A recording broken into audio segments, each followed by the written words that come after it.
திருப்பாடல்கள் 115. ஆண்டவரே உண்மையான கடவுள், எங்களுக்கன்று ஆண்டவரே எங்களுக்கன்று. மாட்சியை உம் பெயருக்கே உரித்தாக்கும். உம் பெயரன்பையும் உண்மையும் முன்னிட்டு அதை உமக்கே உரியதாக்கும். அவர்களுடைய கடவுள் எங்கே என பிற இனத்தார் வினவுவது ஏன்? நம் கடவுளோ விண்ணுலகில் உள்ளார். தம் திருவுளப்படி அனைத்தையும் செய்கின்றார். அவர்களுடைய தெய்வ சிலைகள் வெறும் வெள்ளியும் பொன்னுமே, வெறும் மனித கை வேலையே. அவற்றுக்கு வாய்கள் உண்டு, ஆனால் அவை பேசுவதில்லை. கண்கள் உண்டு, ஆனால் அவை பார்ப்பதில்லை. செவிகள் உண்டு, ஆனால் அவை கேட்பதில்லை.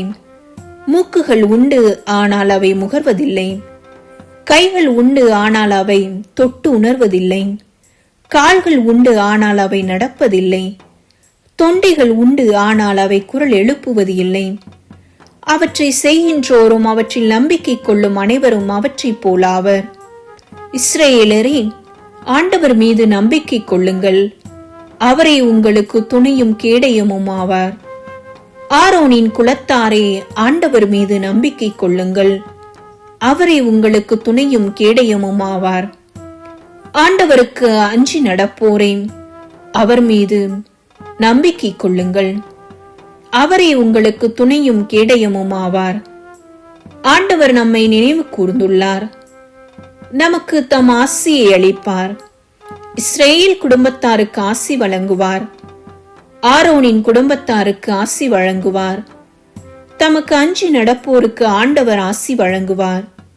சிறியோருக்கும் பெரியோருக்கும் ஆசி வழங்குவார். ஆண்டவர் உங்கள் இனத்தை பெருக செய்வார். உங்களையும் உங்கள் பிள்ளைகளையும் வளர செய்வார். நீங்கள் ஆண்டவரிடமிருந்து ஆசி பெறுவீர்களாக.